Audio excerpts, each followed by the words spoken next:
Continuamos con la segunda aliyá, Parashat Vayetze.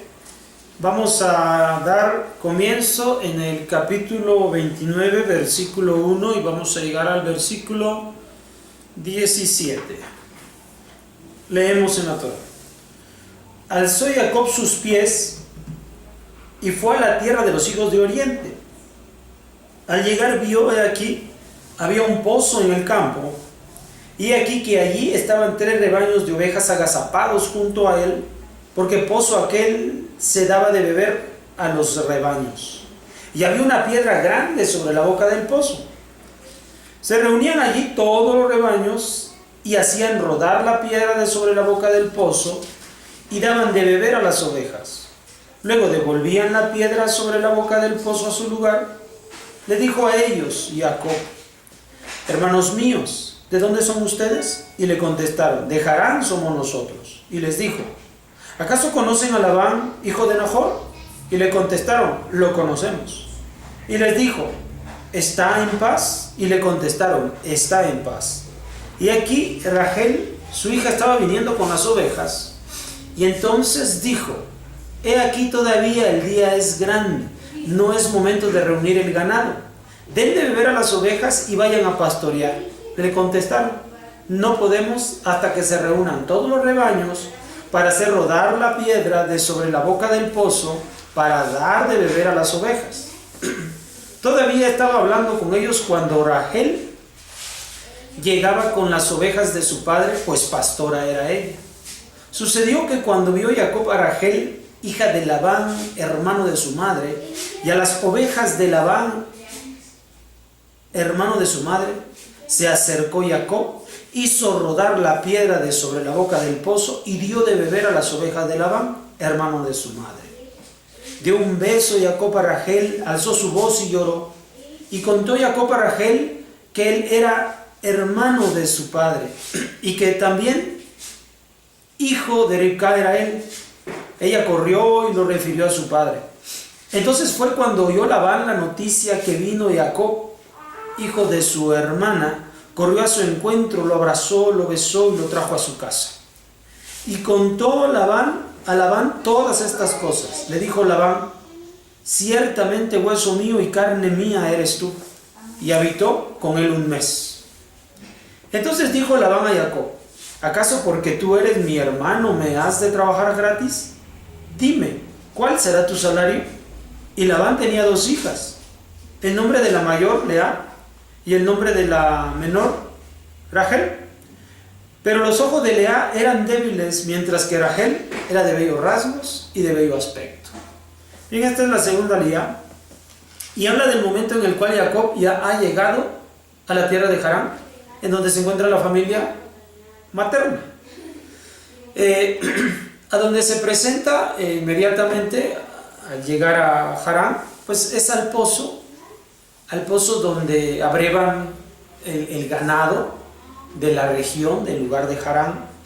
Pregunta por su familia, pregunta si conocen a Harán, le dan respuesta afirmativa.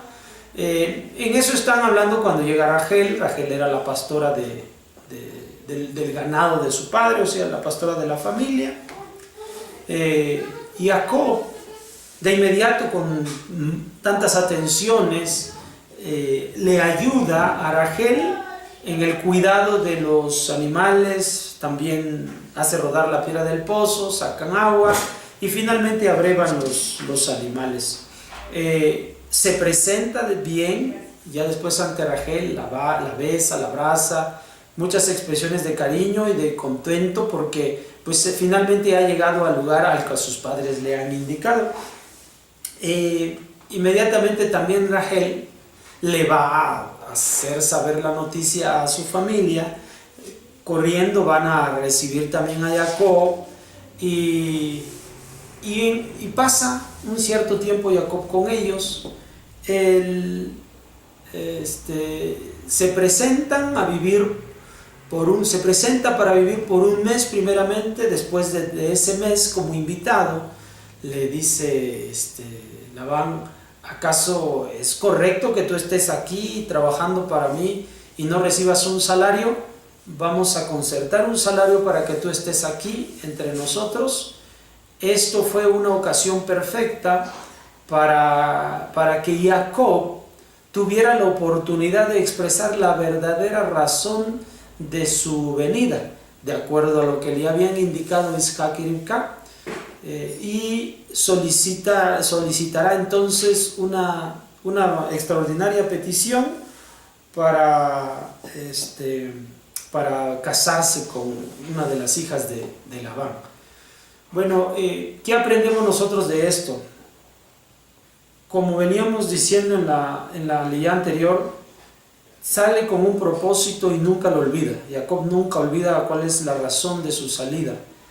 Si no cumpliera con la razón de esa salida, entonces nada sería correcto en la forma de proceder de Jacob.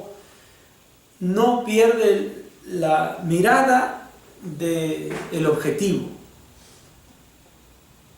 Va a ese lugar a adquirir sí algunos bienes, pero sobre todo a buscar una buena esposa para poder dar continuidad al plan divino, tal como él lo sabía, había ocurrido con Sará, con su madre Rivka, y ahora tiene que ocurrir con él.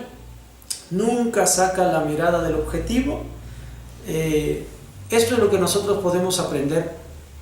Aun cuando nuestros padres no se encuentran entre nosotros y ellos nos han aconsejado algo, y el camino que nosotros caminamos a fin de cumplir nuestras metas y objetivos, debemos salir hacia ellas, pero nunca perder la meta, nunca perder la mirada hacia los objetivos trazados, la razón de nuestra salida.